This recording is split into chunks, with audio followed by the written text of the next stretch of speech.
Next on our agenda, we will call for Personnel Policy Committee.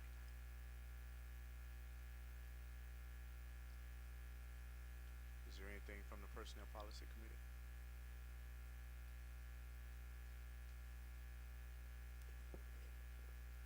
Okay. If not, we will move forward with the board committee reports, which we have none, of course, because none of the rest of our board members are not here. So let's move to the superintendent's report.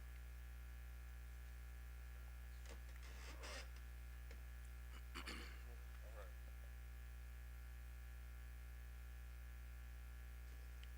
Turn on the side, turn on. I'm not good at sign language. Oh, okay. All right. So, as you can see, our recognitions, Joshua, we have our Miss Mackin and Miss James. Okay. So, I always want to go over our district's vision, just to make it plain to the community, and so that I can continuously remind myself what our vision is.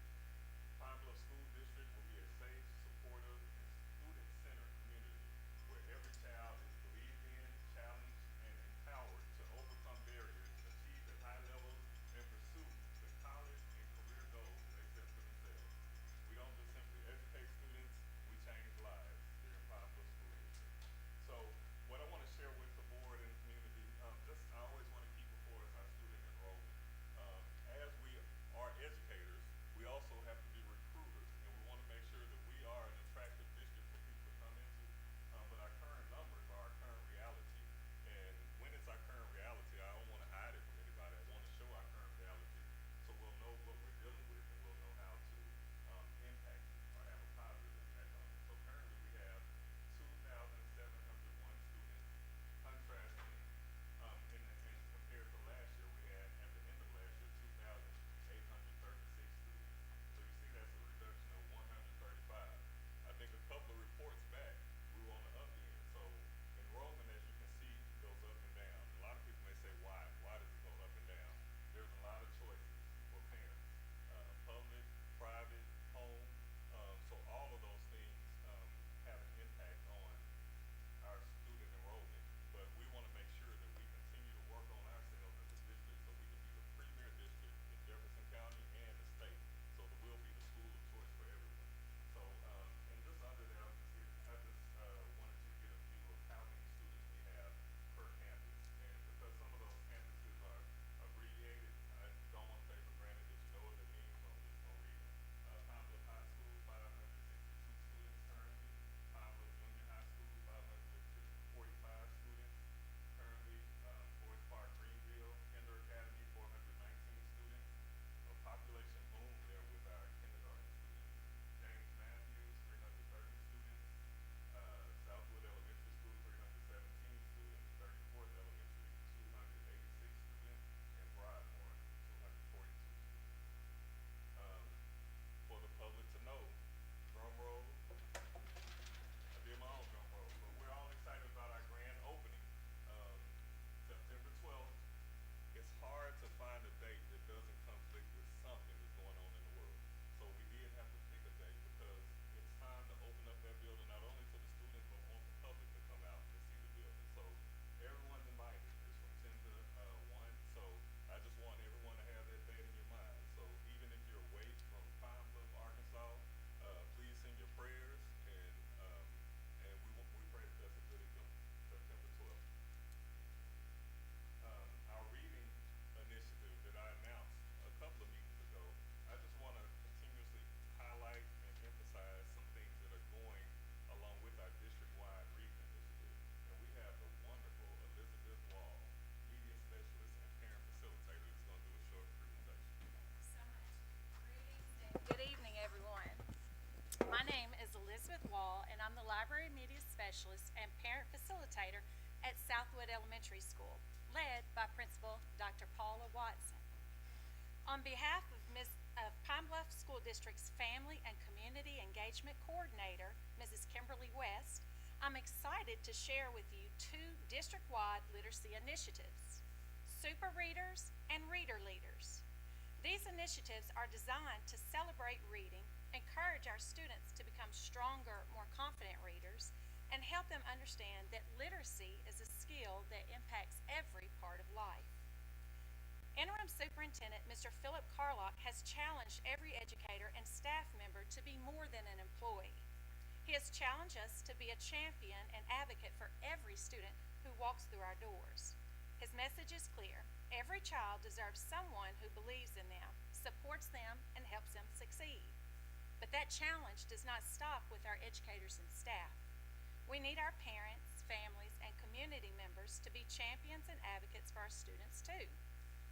One of the most powerful ways we can do that is by encouraging our children to read, celebrate their progress, and showing them that reading matters. That is the heart behind the first reading initiative I'm going to share with you, the Super Readers Initiative. Super Readers is a district-wide initiative open to all pre-K through 12 students that recognizes our top readers in each quarter.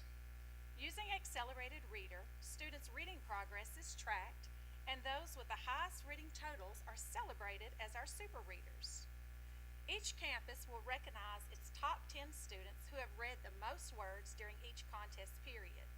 Students will be recognized within the following grade bands: grades 1, 2, 3, 4, 5, 6, 7, 8, grade 9, and grades 10 through 12.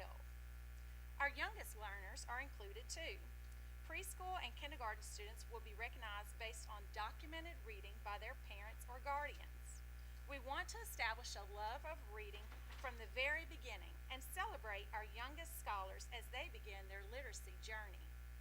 The Super Reader students will be recognized both district-wide and on their individual campuses, so their accomplishments can inspire others to rise to the challenge. The district's second reading initiative is the Leader Readers Initiative. Leader Readers gives us the opportunity to bring our community directly into our schools. We are inviting parents, grandparents, retired teachers, and community members to visit our schools each month to read with our students and share their personal experiences, highlighting the importance of literacy. We want our leader readers to make reading come alive. Volunteers can have conversations with students about what they're reading, share their own stories about how reading has impacted their lives and careers, dress in character, bring reading props, or do anything appropriate that will increase student engagement and excitement about reading. Why? This isn't simply about reading a book to a child. It's about creating a connection. It's about showing our students that successful adults are readers too, and that reading is a skill they will use throughout their lives. Our district will dedicate 1 week each month to our leader readers. Volunteers have the flexibility to select the campus they would like to visit and choose the day that works best for their schedule during that designated week.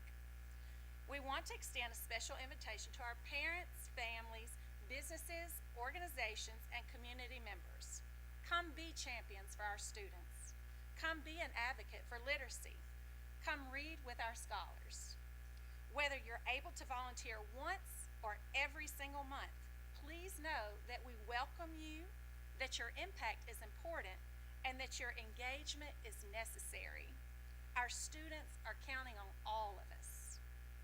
In closing, Super Readers allows us to celebrate the students who are making reading a priority, while Leader Readers allows our community to show students why that priority matters. Together, we can surround our students with people who believe in them, encourage them, listen to them, and help them discover the power of reading. Thank you for being a champion and helping us to inspire our students to read, lead, and succeed.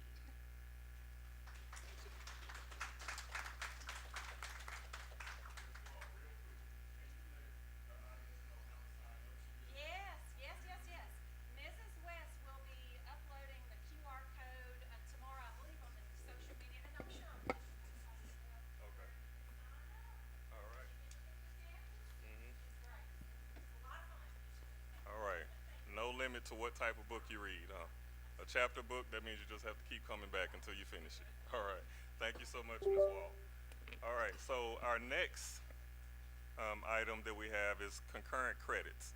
So I won't steal the thunder, but I do want to just give you just a little bit of understanding of concurrent credits if you don't know. When students are in high school, I wish I had this opportunity.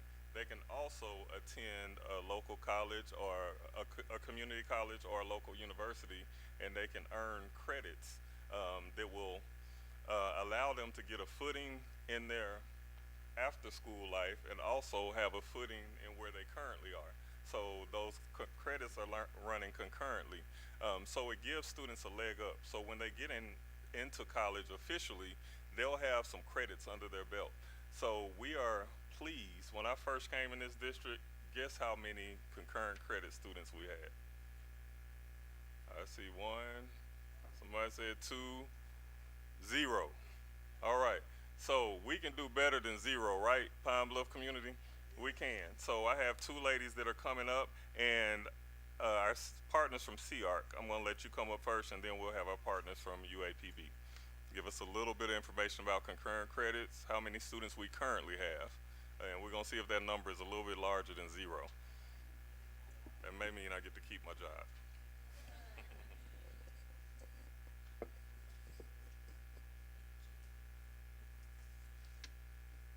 Good evening. Members of the board, superintendent, Pine Bluff School District, leadership, and guests. I am Olandria Williamson, Director of Recruitment and Student Success at Southeast Arkansas College, and I am grateful for the opportunity to briefly highlight the continued growth of the concurrent credit partnership between Pine Bluff School District and CARC. At its core, concurrent credit gives students the head start on college while they are still in high school. They aren't simply preparing for college, they are already earning college credit and beginning to build a pathway toward a credential, certification, or degree. Through the Access to Acceleration, or A2A scholarship, students can take college level courses under the General Studies umbrella, including English, math, science, and history. Students also have opportunities in career and technical education, including business management, accounting, criminal justice, and welding. Our Career Center programs, including welding, CNA, computer networking, and cybersecurity, are supported through funding from the Office of Skills Development. What I am especially excited to share tonight is the growth of this partnership. When Pine Bluff School District transitioned to year-round scheduling and our concurrent credit partnership was reestablished, we began with a cohort of only 3 students. Today, in only the second year of this reestablished partnership, we have 37 Pine Bluff High School students participating. Of those students, 3 are enrolled in early college pathway, where successful completion will allow them to earn an associate's degree. 6 are concurrent enrollment students currently taking college level math and English. After completing English Comp 2 and oral communication in the spring, these students are on track to graduate with a certificate of proficiency in communications. 23 pathway students are currently taking college algebra and English Comp 1 as prerequisites. 2 students are enrolled in criminal justice, and 3 students are enrolled in the CNA program. This partnership represents increased access and opportunity. At Southeast Arkansas College, we want Pine Bluff School District students to understand that college doesn't have to begin after high school graduation. Their college journey can begin right now. We are so proud of these 37 students, proud of the progress of this partnership, but most importantly, we are excited about what we will continue to build together. Thank you, Pine Bluff School District, leadership, counselors, educators, students, and family for continuing to partnership with Southeast Arkansas College. Thank you.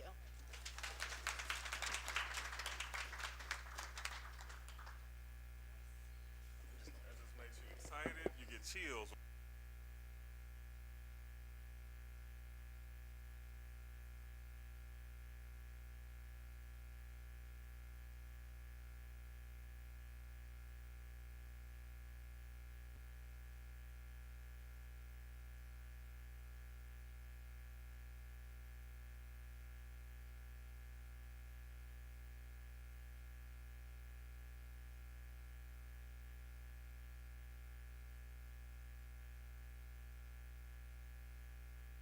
UAPB, and we are happy, happy, happy to finally be on board with Concurrent. This is our first year. Can you all still hear me? Because I have a tendency to move. This is our first year doing it. And we were able to get 6 students who qualified to come into our program from zero. We're looking to build from that 6 for a second semester. We do offer a total of 45 credits. So those students will be able, if they finish all 45 successfully, to get their associate's degree along with their high school diploma, which, like the superintendent said, is an outstanding opportunity that puts them ahead of the game from other students who may not be participating in the program. Our administration has recently decided also to widen the spectrum. So we now take the AccuPlacer, which is something we did not do previously. So now we'll be able to accept students who test at a composite 251 on the AccuPlacer. That will widen the game for a lot of students who may not have been able to participate this semester. So we're looking to expand our numbers. The 6 we have this semester are taking a variety of courses. They're taking their fine arts credit through theater. They are taking sociology. They're taking biology and lab. They're also taking oral communications and psychology. In addition, they're taking 2 of our basic academic studies courses, which are personal and social development, as well as career and life planning. So they're not only getting the academics, but they're learning how to be college students. They're learning how to operate in a professional sector as well. If you have questions, I know our time here is limited. My name is Dr. Miller, and my email is simply MillerV, as in victory, because I have the victory, millerv@uapb.edu. Thank you for this time.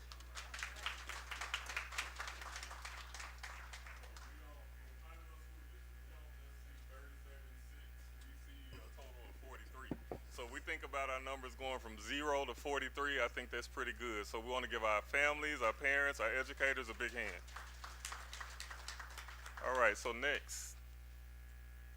I didn't forget it. I just laid it down for a second. I'm probably a couple of clicks away from where I need to be. I need to turn it back on. All right. There we go. Oh, you got it. Okay, and just a quick commercial break. Listen and Learn, coming to a zone near you. Next zone is zone 4 at CARC. And just because you're not in that zone doesn't mean you can't come. But please come out. And it's truly what my wife has been telling me to do for over 24 years is to listen. So I'm there to listen to the community. I've heard some wonderful ideas, and I look forward to presenting to the board after I finish the whole Listen and Learn tour. So thank you for those who have been coming out, but they're going to continue until we get all 7 zones. End of commercial break.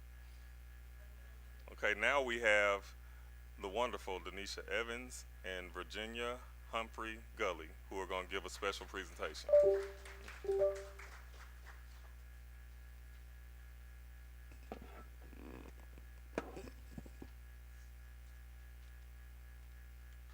Good evening. No. Good evening. All right now. Board President Robinson, members of the school board, interim superintendent Carlock, administrative staff, and community partners. We are honored to stand before you tonight to reintroduce a program that we think and know and can make a lasting difference in the lives of our students and in the future of our community. Z can, because zebras are creating a new future. And our motto says it all, because every zebra can. Z-CAN is a Pine Bluff School District work-based learning program providing high school juniors and seniors in our Special Services Department with meaningful paid internship opportunities and real world workplace experiences. But ZCAN is about more than just internships. It's about possibilities. It's about students who may not know what career they actually want to pursue.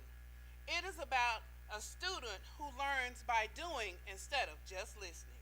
And it is about a young person who is ready to work but simply needs someone to open that first door. ZCAN helps to open that door. Our students need more than a diploma. They need the skills employers are looking for: communication, reliability, teamwork, responsibility, and yes, they need confidence. Through ZCAN, our students are not simply hearing about the world of work, they are experiencing it. Good evening. So ZCAN creates a partnership between the Pine Bluff School District, Arkansas Rehabilitation Services, the STAR program, which we were fortunate to participate in the grant that they had written, and also our community and employers. So essentially what we're doing is providing them that work-based learning experience on the campus so that when we go out to employers, they're able to get that hands-on experience that they can't necessarily receive within the classroom. And as she stated, these are our students who are in special services. So we know some of them don't always graduate with a diploma. What's the next step after they graduate, right? For a lot of families, they don't know. And so ZCAN steps in and it bridges the gap so that they have additional opportunities that they wouldn't necessarily have before. So you can see, or maybe you can't see, on the program details, our students get to work up to 7 hours a week, and this is during the school day. So transportation, that's not a barrier. All of those things that would stand in the way of them receiving that employment, we've taken that away. They can also work up to 20 hours a week in the summer, and the student wages are fully funded. So they have direct deposit accounts where the money is going to, and they are paid during that whole internship process. They also have coordinated placement and support. So we're not just putting them into any position that's available. We truly take time to find out what is that student interested in, where are their skills, where are their strengths, and we try to match them up with someone in our community who can take them. And the goal is to have them fully employed after they finish their internship. So that's where Arkansas Rehab comes in, because they are paying the wages. So our employers don't have to worry about, especially those small businesses who partner with us, they don't have to worry about going into their funds to provide that pay or that salary for them. It's already taken care of until they switch over into full-time employment. They also have flexible scheduling options. So like I said, they can work during the school day, they can work after school. Some of them even work on weekends in different churches. We've had one that worked at a funeral home. So the options are endless. It just depends on what partners we have on board. This year we already have 3 employers who are on board for our transition students, and we're looking to gain many more. So if you know someone who knows someone, or you have a business that you want to get involved with, we are definitely accepting that. We have a QR code on the screen that you can scan, shoot it to anyone who you think may be interested. But we are very excited to get this out into our community to make sure they know that Pine Bluff School District wants to partner with the community, and we want to find employment for those students. So we're very excited. You see we have a new shiny logo. We'll be going to different places to advertise that. Actually, we have a international conference that we'll be participating in October to tell more about this program. This is our second time representing Pine Bluff School District on this scale with our transition program. So we're very excited about it. We want you to help us spread the word, and we want you to get involved. All right, thank you.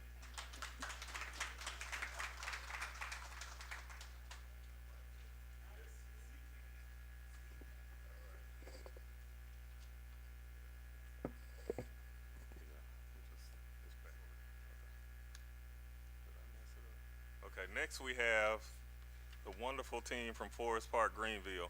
When you think about the first 2 weeks of school, and when kids come to school and they come home and they say we don't have any homework, sometimes you scratch your head and say, what are y'all doing? But we are doing something. Those first couple of weeks of school, we're getting a lot of diagnostic things done with our students so we can see where they are, so we can see how we can grow them and how far we can take them in their education. So Forest Park Greenville's principal, Ms. Peoples, is going to come up and tell us what the first couple of weeks of Forest Park Greenville looked like in that diagnostic data. It's been an adventure. Good evening. to Interim Superintendent Carlock, Board President Robertson, members of the school board, and to you all, our community stakeholders. This evening, I was asked to share where we're starting at Forest Park Greenville for the kindergartners. As you know, literacy is a major focal point for our district this school year and one of our superintendent's key priorities. At the kindergarten level, building strong leaders and readers begin with developing a solid foundation. When we talk about kindergarten literacy, we are looking at several critical areas. We are looking at letter recognition, uppercase and lowercase. We're also looking at letter sounds, language development, and oral comprehension. These foundational skills are essential because before our scholars can become fluent readers, they must first develop the skills that allow them to understand how letters, sounds, words, and meanings all work together. And a special shout out, thank you, Mrs. Walls, for including the youngest of readers in the district initiative. Excitement of reading becomes and begins at a very young age. So I do have a table to share.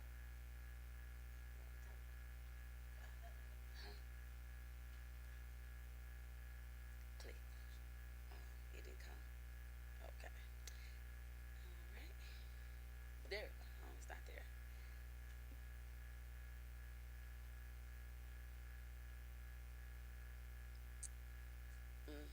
I see the same. It's the same.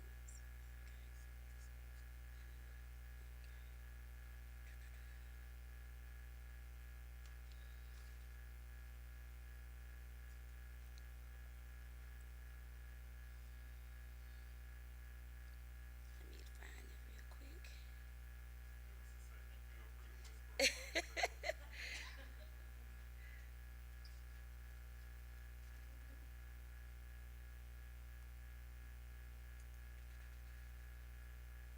There we go. All right. Here we go. All right, here we go. Thank you, Mr. Sims. Okay, so this is where we're starting. For our kindergartners, uppercase letters, 41% came in proficient. That means that they are able to recognize out of order 24 to 26 of their uppercase letters. Okay? And for lowercase letters, which usually children have more difficulty in recognizing the lowercase, they come in at 29%, and the letter sounds 13%. And you see where our biggest opportunity is? Letter sound mastery. And our goal, realistically, you say, well, you can't say 100%, but to have readers, you have to say 100%. So our goal is 100%. And how will we do this? With explicit daily phonics instruction with UFly. UFly is a new curriculum program that has been introduced to the state of Arkansas and Forest Park, Greenville, along with a couple of other schools in the district. We are piloting the program this year for a new curriculum for literacy for the state. Also, that includes targeted small groups based on specific skill gaps. Small group is so important because we don't want to miss out on that 13 who already know their letter sounds. They need opportunity for enrichment and also beginning reading. Also, frequent progress monitoring and quick formative checks, which includes weekly progress monitoring and also weekly check-ins. And we are using our CTM data to regroup, reteach, and accelerate. And again, the destination is 100%. So thank you all so much for your support at Forest Park Greenville. This is where we start, and where we're going all the way. Thank you. And I love to see that kindergarten growth because by the end of the year, they're going to be reading. Like, just think about that. They come in, trying to understand how to identify letter sounds and letter recognition. But then by the end of the year, they're putting those words together and they're making sentences and they're reading books. So that's an exciting time, and we want to continue on that path because if they start the right way, we can make sure when they get to 12th grade, they'll end up doing some great things. So, our next and final presentation is one that I know you guys will be ready for. We have some student leaders in the building. They have some information to share with you. We have three great leaders at Pine Bluff High School. Where's Pine Bluff High School? If you work there, are you a principal there? If you're a graduate from there, raise your hand. All right. Our proud Pine Bluff High School people, but we have, I don't know who's going to go first. I would say ladies first, but I don't know the order of it. But if you want to come up and share, they're going to introduce themselves. That's why I didn't tell you his name before. He's also going to tell what he does and a little bit about his involvement in Pine Bluff High School.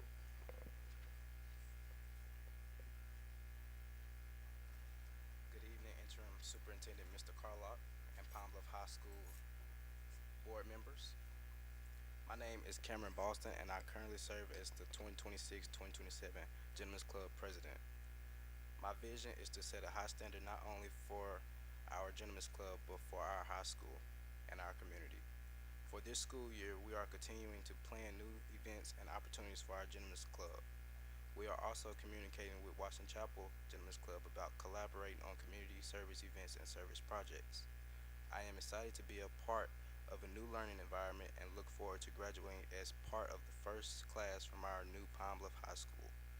I also want to thank the Pine Bluff community for supporting the tax millage in order for us to have a new school. Most importantly, students, parents, staff, and our community must work together to take care of our new school. This is more than a building, it represents our future. Together, we can build a culture of pride, respect, leadership, and responsibility.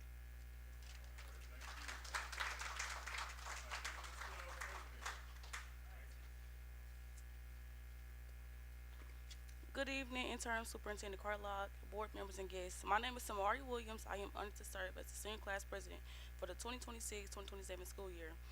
Being senior, hold on, wait, my bad, sorry. Being senior class president means more than just a title. I see it as being a voice for my classmates, listen to what they want and need, and actually doing something about it. I want to be a leader who is present, involved, and willing to put in the work to make our senior year memorable. For this school year, my vision is to make sure our senior class has more activities, more opportunities to come together, and more memories that we can look back on after graduation. I want us to have more events that just aren't about schoolwork, but about building friendships, celebrating everything we have accomplished together.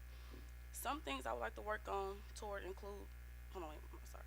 Some things I'd like to work on: more senior activities, class bonding, spirit activities, fundraisers, community service opportunities, and special events leading up to graduation.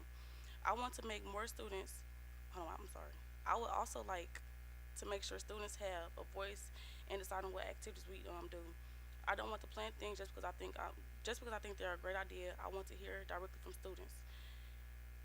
I will also want to briefly mention graduation. One concern that has been more important to all the seniors is about the number of graduate tickets that are available for the families.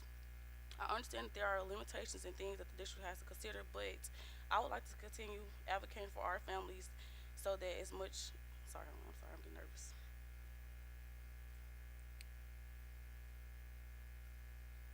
But I would like to continue advocating for our families so that as many as people who have supported us throughout high school are possible to celebrate that important day with us.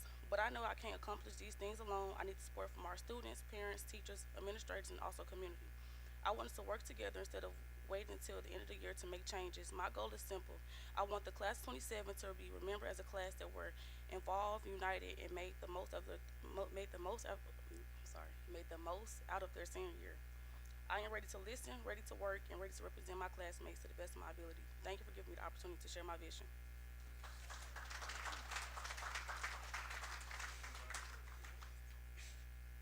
Good evening, Interim Superintendent Mr. Carlock, board members, and guests. My name is Christian Logan, and I'm truly honored to serve as the executive president of Palm Bluff High School. I am a respected, outgoing, hardworking young man who is willing to step up, take responsibility, and take our school to the next level.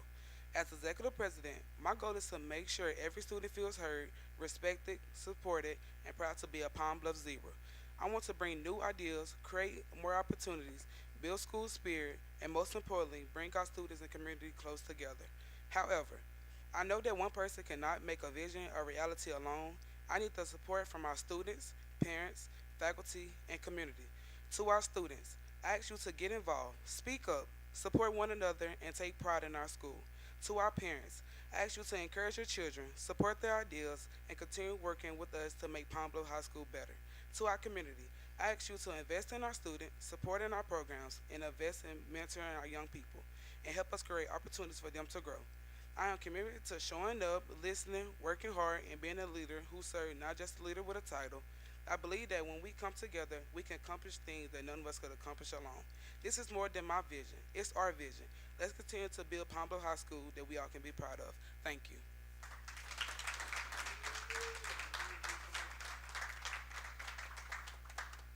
And I just want to show the community and our board, this is what our district is about, our students. Not about me, not about our board. It's about our students. And this is a bold stance that they're taking. They're coming out before the public and they're telling what they want to do for not only their student body, but also the community. So I look forward to you guys being great leaders this year. I'm proud of you. Thank you for getting over the nervous bug and just being able to read and tell those things that you truly believe in. So I look forward to you guys doing great things. And let me tell you, they are not shy. They will email me and say, Mr. Carlisle, we need to get on your books. Can you get over here? They have some great ideas, and I want to make sure we entertain those ideas and also put some of those things in action. So let's give them a hand. And thank you, parents. Where are their parents? Your parents are here, teachers. Thank you for coming out. All right, thank you. All right, last but not least, I keep leaving the clip.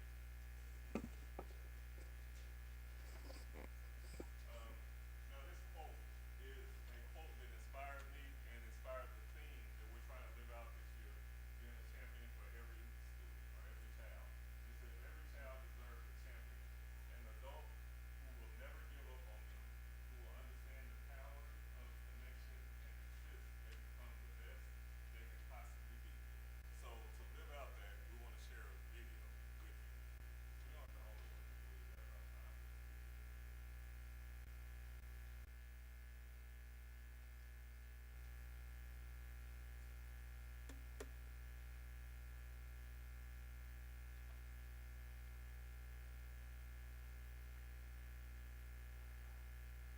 Every child needs and deserves a champion. Every child needs and deserves a champion. So to every student, every faculty member, every staff member, every administrator, congratulations on this, the 2026-27 school year. And I just want to let you know that as every child needs and deserves a champion, you have a champion in Mayor Vivian Flowers, and you have a champion and a partner in the city of Pine Bluff. So, as my mama used to say, get your lesson, do your best, and have a wonderful and successful school year. Every child needs and deserves a champion. Hi, my name is Dr. Amy Oswald, and I'm the project coordinator for the Seamless Transition for Arkansas grant, the University of Arkansas, and a proud partner with the Pine Bluff School District, where they believe that every child needs and deserves a champion. Hi, I'm Deshaun Scarborough, Executive Director of your Arkansas Martin Luther King Jr. University. Every child needs and deserves a champion. I would also like to extend my sincere gratitude and appreciation to Pine Bluff School District Interim Superintendent, Mr. Philip Carlock, for such an amazing call to kickoff for the 2026-2027 school year. Hello, I'm Maddie Collins, and I just want to say that every child needs and deserves a champion, and that champion is you. Have a great school year. Every child needs and deserves a champion.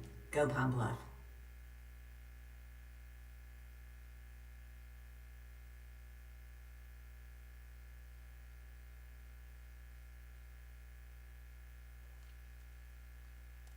We're going to roll the agenda back just an item or two to the board committee reports to get a report on our facilities, get an update on our facilities at this time. Good afternoon, board. Good afternoon. have Sean come up and give us. We're very very close to closing out this project. So.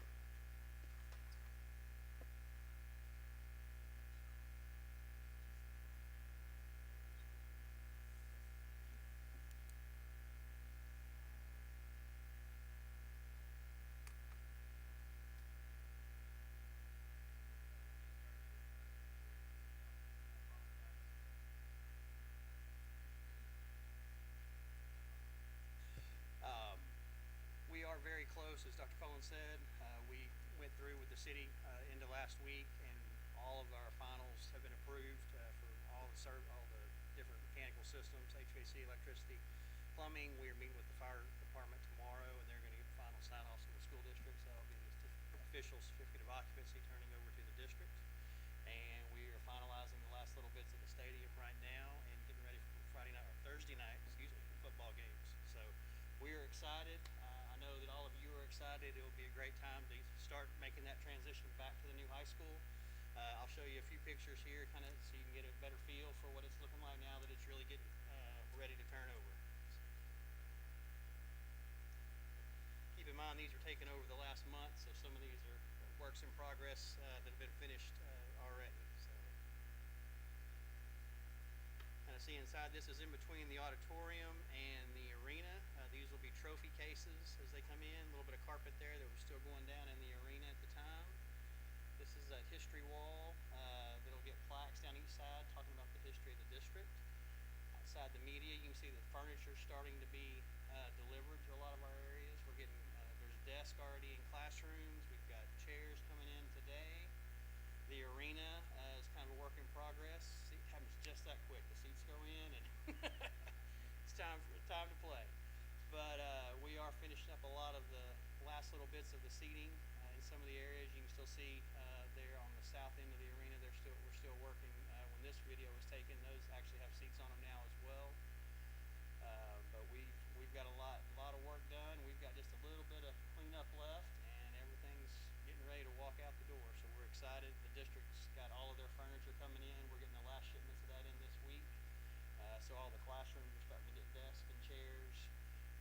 The health department is working with us. We're about to get the kitchens turned on, everything on and operational, and starting to do all the training with the district and their personnel for the new all the new systems, so that they're ready to be up and running. Here you can see kind of the hospitality suites kind of taking final shape. Got flooring down. It's ready for the seating that'll be installed in there as well, and some furniture. This is looking out from the stage, and now there's places for people to sit. So a lot of transformation, like we said, happening. Here you can kind of see all the seating in place, sound booth over the top, carpet down in the main areas. All of the acoustical panels are up. This is actually in the band room. You can see a lot of the speakers and sound protection up top. A lot of these rooms are taking shape. They're starting to get things moved into them now. This is the main admin area up at the front door, kind of the reception area.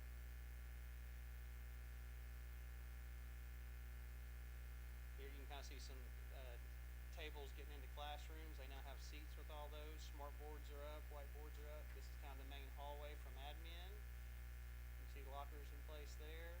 Cosmetology room. You can kind of see the sinks. They're real dark. They're a little hard to see. But they're along the wall. All those areas are getting finished up, ready for students. This is inside the safe room. Everything's been finished up there. This is the locker rooms inside the arena. And in this picture, we set a few ceiling tile to get in. Backside of laundry. Here, quite a few rolls through the kitchen for quite a few pictures. A little bit of a flyby, kind of get a better handle on the new kitchen equipment and how nice that's going to be.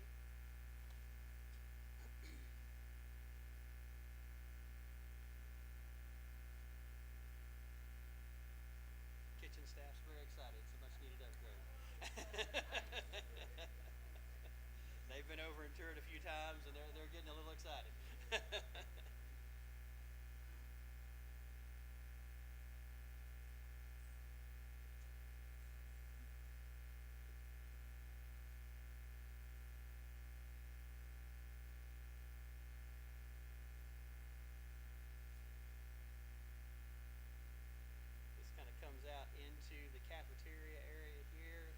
carpet you see on the left, there's actually a little smoothie station over there underneath that stair that can be worked by students. This is the main cafeteria area. You can kind of see some banquette seating against the wall. That now has full seating in it as well. The fold-up tables with the built-in chairs are all been installed there. We reworked the south parking lot. That's across 11th Street. It's been striped. We were going to stripe that west parking lot this morning, but for some reason it didn't quite work out too well. It's scheduled for tomorrow. Here you can see kind of the football field and the main north plazas in, the ticket booths with that little red top there on both sides. So that'll be the new entrance to the football field. It'll kind of be in between the new building and the stadium. That's where the tickets will go. They're finishing up the last of the gates up there to kind of help control all the people coming in. We've updated both press boxes. They had the scoreboards getting finalized out today, everything turning on, making sure they were working. We went through and upgraded the concession stands just a little bit, kind of freshened them back up, touched the bathrooms a little and get everything back up and operational. So we are, like I said, just kind of finishing the last little bits of cleanup and fences, and we are ready to welcome back students.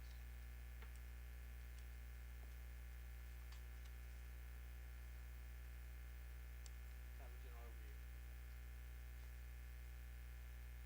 We're excited. This has been a wonderful project for us. I know that there's been a ton of community involvement, and I know the students, teachers, and everyone are ready to get back in and see this wonderful facility, and we're excited to present it. So we certainly appreciate the opportunity. Board, any questions or comments? Thank you very much. We appreciate it.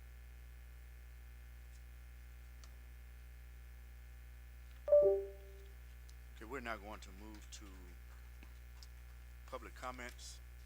Pursuant to policy 1.14 and the Arkansas law, residents of the school district, parents, or guardians of current students and current staff members are afforded 30 minutes prior to or during the meeting to sign up to speak to the board about matters within the powers and duties of the board of directors. There is only one speaking opportunity per speaker during a meeting. Because the board has a duty to remain neutral in personnel matters and student disciplinary issues that may later come before the board, the speaker shall not discuss specific students or specific personnel matters during public comment. If a speaker chooses to do so, they will be directed to stop immediately. The remainder of their time will be forfeited. The board will not be responsible for any resulting violation of privacy laws, including any civil claims that may be brought against the speaker. The speaker's remarks should be directed to the presiding officer or the board as a whole, and not to individual board members. Otherwise, the speaker may be ruled out of order and asked to yield the podium. Speakers are advised to refrain from obscene or vulgar conduct, slanderous remarks, or statements that tend to incite violence or the breach of peace. Board members will not engage in dialogue with speakers. Board president or his or her designee reserves the right to stop a speaker who is not adhering to these guidelines. Each speaker will have 3 minutes to address the board from the podium. The first speaker on tonight's agenda is Ms. Maddie Collins.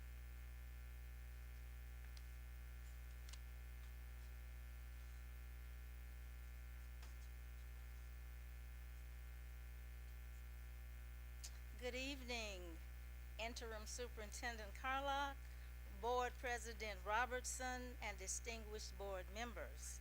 I am Maddie Collins, a 39-year retired teacher, and I spent 35 of those wonderful years at Pine Bluff High School, Go Zebras, teaching outstanding scholars who are now doing great things all across the nation. Presently, I serve as president and CEO of the Ivy Center for Education Incorporated. We are a local college and career readiness nonprofit, and our mission is to promote excellence in academics and character. Backed by our board of 10 amazing volunteers, we work with scholars throughout Jefferson County and surrounding areas. I am here this evening to invite our board, scholars, parents, teachers, and the entire community to join the Ivy Center on Zoom for our upcoming ACT boot camp. Please mark your calendars for the September virtual sessions. Thursday, September 10th from 6 to 8 o'clock p.m., we will cover English and math. Thursday, September 17th from 6 o'clock to 8 o'clock p.m., we'll cover in reading and science. We encourage all scholars from 7th through 12th grade to attend. The workshops are facilitated by an expert team of Fetterman and Associates led by Dr. Charity Smith Allen to ensure our students are fully prepared to excel.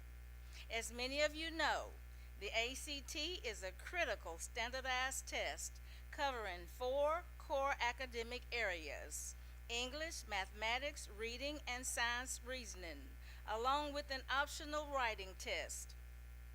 Preparation is vital because high scores open doors to college admissions and millions of dollars in scholarships.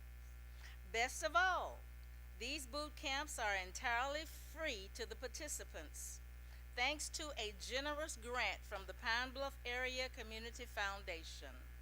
For more information or to register, please email me at mattie1908@gmail.com or visit the Ivy Center for Education Facebook page.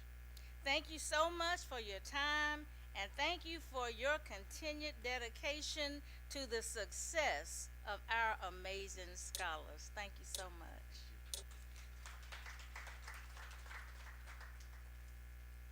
Our next speaker is Bishop Shade Cole-Kalager.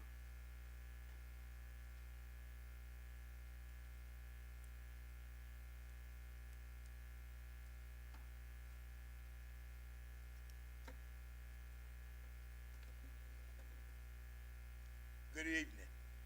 Good evening.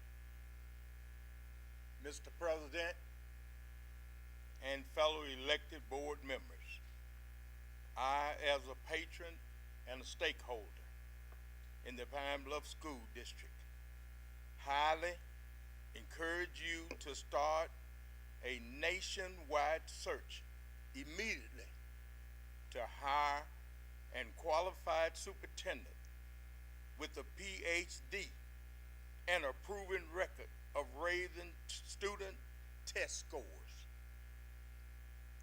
Some of you on this board have obtained your PhD and knows firsthand that it requires a very intense curriculum of studies to obtain one. So much more than a master's degree, which according to public record is what our interim superintendent has.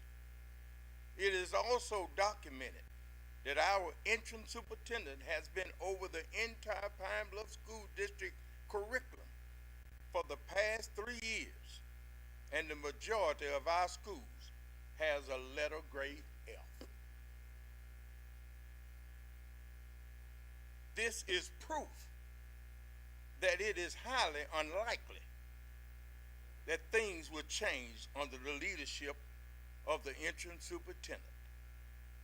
It is paramount that you hire someone who can remove the letter F grades from our schools immediately and without delay. Know that none of this is personal, but is in the best interest of our scholars. Mr. President and fellow board members, please listen to sound wisdom. Thank you. Thank you. Our next speaker is Julius Wright.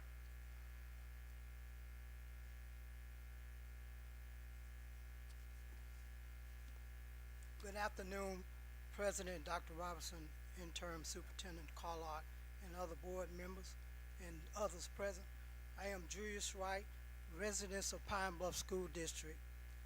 We as informed stakeholders are still concerned that our district has not been transparent with our community in the number of our third grade students who did not pass level 1 of the recent Atlas assessment, the number that met good cause exemption, and the number that will be retained.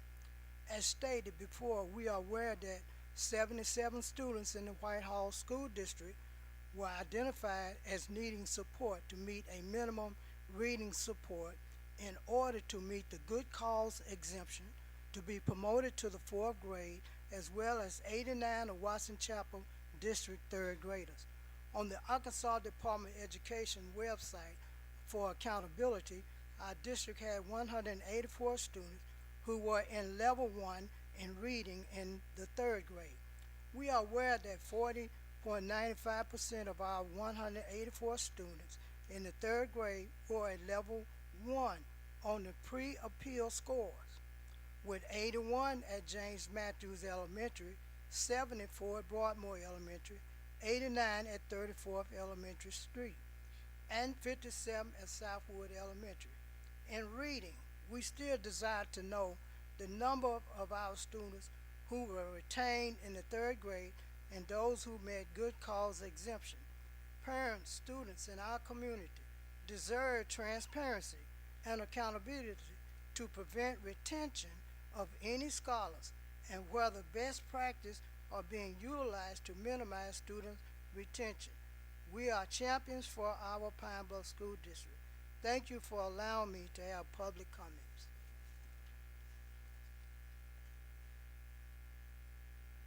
Thank you. Our next speaker is Charlene Wright. Good evening, President Robinson, Interim Superintendent Carlott, and other board members present and others present. I am Charlene Wright, a resident of the Pine Bluff School District. After reviewing the district website, we observed there is not a document noting the election, appointment of, and expiration year, election year of board members according to Act 503. We appreciated the immediate release on November the 7th, 2025 of the district that clarified the actions why the district were denying the election of Zone 5 in the March 2026 election due to their awareness that Zone 5 would be elected in 2026, and the notification directed the Jefferson County Clerk to immediately open Zone 5 5 days prior to the deadline. Prior to the immediate release, we petitioned our board from April 2025 until November 2025 in an attempt to open Zone 5 pursuant to Act 503 of 2025. The opening of Zone 5 was not open until the State Attorney General, State Legislator McKenzie, and CEO Gary Newton intervened on behalf of our district. The Arkansas School Board Association published an Act 503 of 2025 Board Election Guidance, which clarified elections according to terms, expirations according to election, and appointment expiration dates. I have emailed all of you a copy of this document as well as the upcoming elections of Zone 20 of 2028 of Zones 4, 6, and 7. Our desire is for our district to be compliant and accurate in election information, in that we were denied an election of all 7 board members when our district was returned to local control for continuity's sake. Is similar pursuant to Law Act 633 as Helena, West Helena District, Pulaski County Special, Little Rock, and we had staggered elections in which we were denied the opportunity to hire a turnaround superintendent. We earned a letter grade of F and a cyber theft of $3.2 million. We are champions for our district. Iron sharpens iron. And in closing, we are concerned that the lighting of our new Pine Bluff High School is blue instead of our legacy of red and white. Thank you for allowing me to have public comment. Thank you.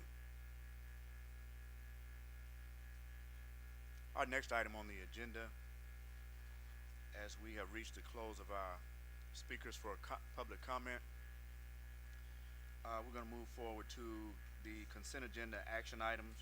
which our first item is to adopt minutes from previous board meetings. And you have before you tonight the minutes from the special call board meeting on August 10th, 2026, and regular board meeting July 27th, 2026. I would like to obtain a motion that we would accept those minutes as printed for the records of our district.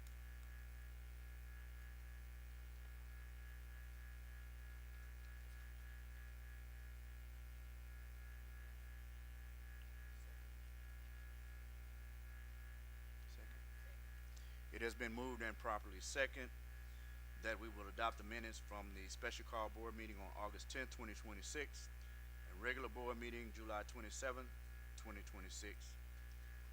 Are you ready to vote? All those in favor? Aye. Those opposed? None. The motion is carried. We will now look to hear our financial report.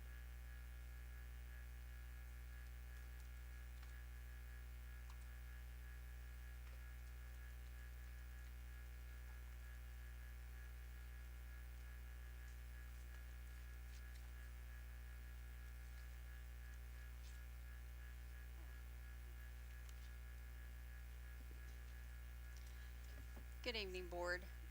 In your board packet, you should have your board reports that you typically do. Instead of just reviewing those, obviously if you have any questions regarding those, I'd be more than happy to answer them. But what I was going to do is just kind of show you some things, some reports within that, and kind of let you know just some snapshots that are going on, highlight some things that are taking place in the financial department. So the first report is that board report, and I can open that up here. And so this is what you typically see in your packet. What I wanted to point out on this, because it's period 1 in the fiscal year 26, will be closed out at the end of this month, so this report will change. So what I will do next month is have a report kind of as a replacement, because a lot of those beginning balances that you see, I'm not sure why I can't drag this down here. There we go. So a lot of those beginning balances and things, all of that has not been cleaned up on federal funds. We have to accrue those things. So I just wanted to point that out, that will change.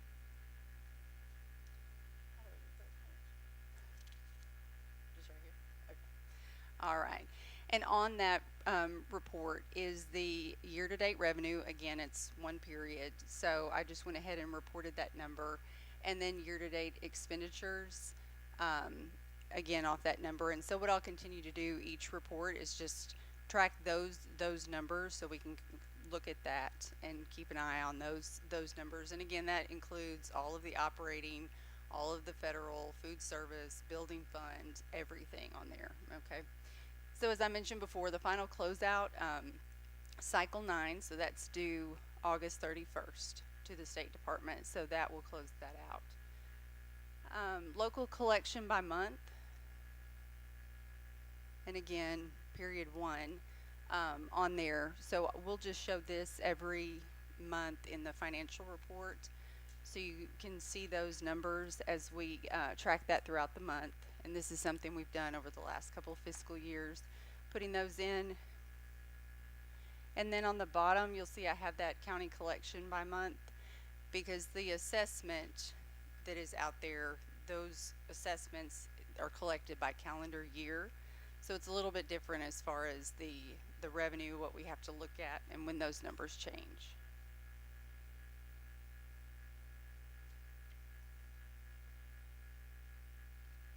And then the bank reconciliation, which you have in there, again, no variance. If there is a variance to report, I can do that, on here, show those variances and explain those a little bit further. Oops. Okay. So the district budget for FY27, I continue to get a lot of questions on this, and it's every year. So we have to wait to approve that budget until the fiscal year is closed, and there's nothing that can be done to close it any sooner. These are state guidelines. So Cycle 1 is what begins after Cycle 9, and that will be due to the State Department September 30th. So the board will approve that budget prior to that cycle submission. And in talking about the budget for fiscal year 27, just some of the things that I wanted to kind of show you that I track on here. You know, we talk about the funding, we talk about enrollment, and obviously that impacts a lot of our funding. So I have this report that I've just kind of continued to look at, because we know that a lot of the money that we had through COVID, you know, we had all that ESSER money, and we were using that to pay for different things, and those things that we had, you know, started, a lot of those have continued. And so we're looking at different funding sources for those things. But on here, so the actual, that was not just the budget, that was the actual revenue that was received. And then on here, based off of the assessment, so this is the budget for our property taxes for this year. And if you see on that report, if it's in yellow, it shows a decline from fiscal year 26 to fiscal year 27's budget. And so the tax dollars, there is a decline in that, and the reason for that is the assessment. So the 24 to 25 assessment did decrease. The state funding, so these are pretty well set numbers, I believe on all of them. Some are restricted funding, some of them are not, but those numbers are set. So you'll notice on there the state foundation funding actually has went down over fiscal year 26 from 25. So those numbers, a lot of that again is based off of enrollment from the previous year. So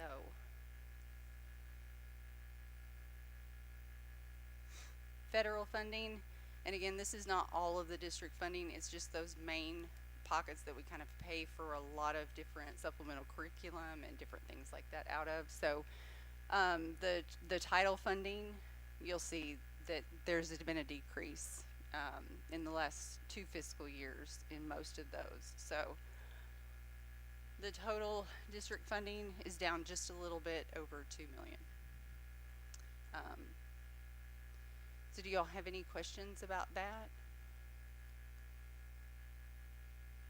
Just wanted you to be aware, because when we do the budget, and again, we can have a workshop, we can schedule something to kind of go over that, but these are the numbers as far as the revenue, and like I said, it's not all inclusive, but there will be some other pockets of money, but they're relatively insignificant.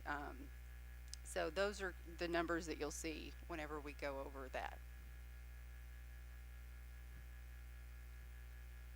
Any questions?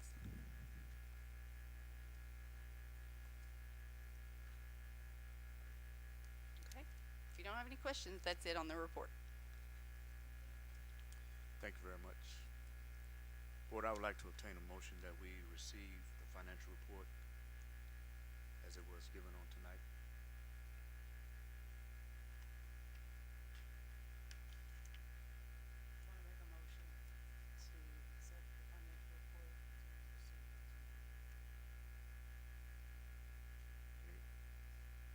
It has been moved and properly second that we receive tonight's financial report. Are you ready to vote? All those in favor? Aye. Those opposed? None. The motion is carried. The next action items for new business is to approve the smart data dashboard.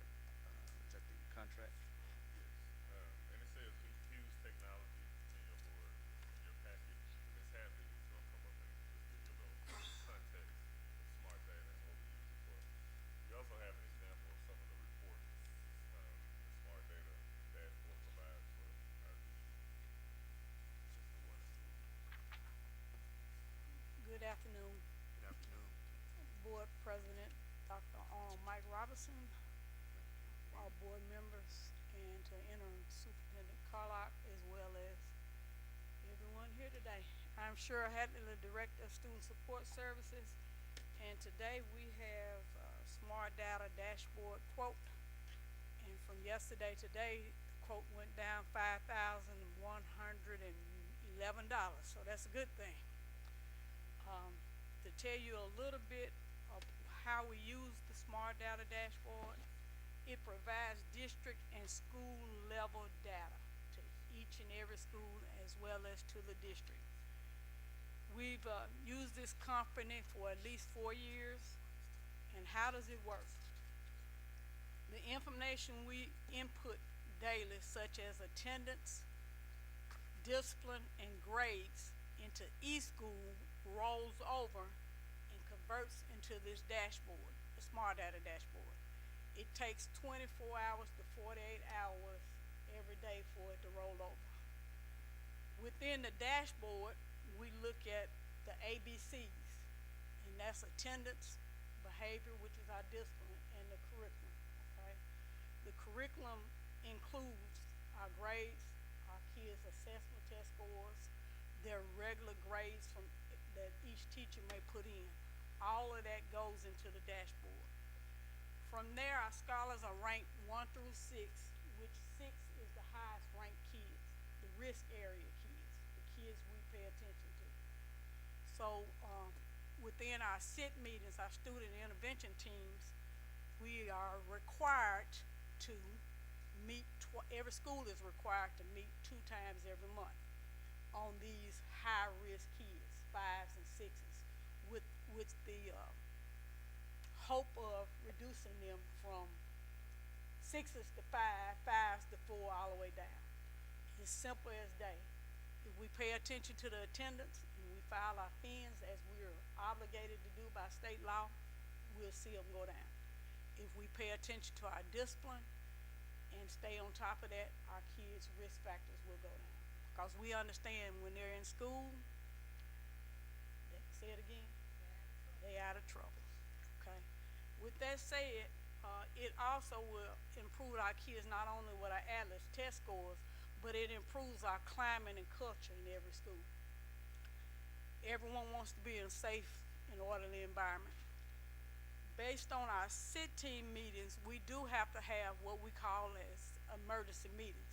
Something might happen at Miss Wright's school today, let's say in the morning, and it requires her to convene her group of teachers and the whole staff level group to decide on what that kid punishment is. One of our rules is that we do not send a kid home without a SIT meeting. That's district-wide. With the SIT team meetings, we make overall educational decisions that are in the best interest of every scholar. On the school side, with discipline, we can easily know what our top 2 incidents are. Secondary level, our 1, 2, and 3 are mostly fighting, insubordination, and vaping. That's the main issues secondary-wise. Elementary, insubordination is mostly the number 1 thing. It tells, when we enter our information correctly, each school has a person that is responsible for inputting all this information in the system. Some people believe that when you don't enter the information in the system, you're helping somebody, but you're hurting ourselves. Because this information will tell us the location that these situations are occurring. They tell us the time it's occurring. They're telling us the persons and the people involved, and it tells us all of those things when our items are inputted correctly. Now the other part of that tone is we have some colleagues in surrounding areas that have been under the Department of Justice, and we don't want DOJ in our life. So we say real clearly that we want to enter the no they sent homes. We want to enter the Mr. Thompson sent a kid to the office and Mr. Laurent just talked to that kid. We want to enter that we put a kid in school, because if we don't, it just seems as though that we're just entering suspensions, and that's when we get the DOJ in our life. Based on these analyzations of our and the things that we make our final decisions on, we may need just an extra person to be out on lunch duty. We also may need more more security in the hallway between third and fourth period. So those decisions that we're trying to ignore will cause us to have a better school and be the great Pine Bluff School District like we were. Ms. Carlock, I had one that graduated in 2004, and she graduated from college because of those concurrent credits in 3 years. I had one that graduated in 2005. She graduated in 3.5 years with those concurrent credits. So we've done it. I'm appreciative of us starting it back up, and I look forward to a great year. And if does anyone have any questions for me? I got a quick question. Yes, So ma'am. what's the name of the team? So you said there may be a SIT? SIT, S-I-T, Student Intervention Teams. Who sits on that team? It's comprised of building leaders, teachers, counselors, all support staff. Like at the high school, Mr. Laurent has a behavior specialist. He's inclusive to that. Okay. So I got another question. Yes, ma'am. Thank you. Every question is a good question. So you said that the information is entered by a representative. Is it one person at the school, or is it a district-wide person? It is one person at each school that is overseen by the building principal, and it has me monitored. Okay, one more. It's okay. So my next question is, so the information grant you is entered by a person, but also just looking at if this data that I'm looking at in here is correct, it also has to be reported, meaning like the bullying. So you had for the 23-24 school year that maybe it was like 33 incidents reported, but then in the 24-25 school year you had 3 incidents reported. But then you go back to the 25-26 school year and you have 37 incidents again. So that means maybe during that year in the middle, 24-25, you didn't have too many students or people to report bullying? To answer your question, Mrs. Ferris, what happened was the definition of bullying. A kid cannot be classified as bullying without having harassment first. The first incident is harassment. If that same kid is bullied by or picked on, would be the best word, by that same student, then it kicks over to a bullying incident. Each school has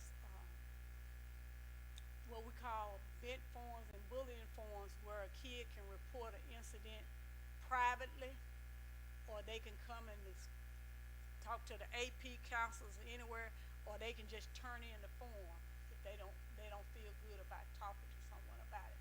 And each incident is investigated and then classified to what it is. Anyone else? All right, thank you so very much. So what you guys have before you is the invoice for the contract with Hughes Technology to continue that. And I think Ms. Hadley, you mentioned it, customized reporting.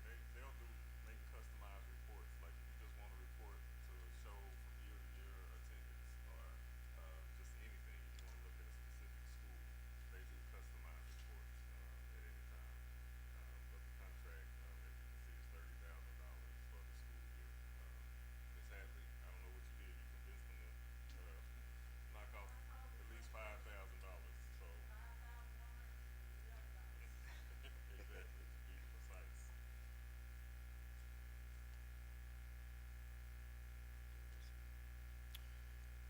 Okay, I would like to obtain a motion that we approve the license agreement for the 26-27 school year in Hughes Technology, which includes our smart data dashboard.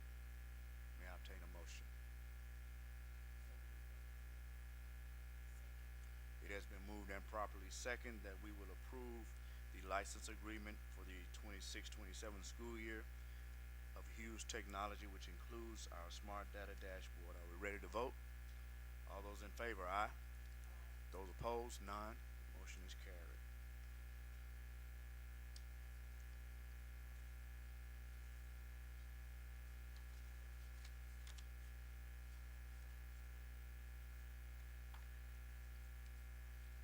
At this time, we will move to executive session for the consideration of employment, appointment, promotion, demotion, disciplining, or resignation of any public officer or employee.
we're prepared to return from executive session where no actions were taken during executive session.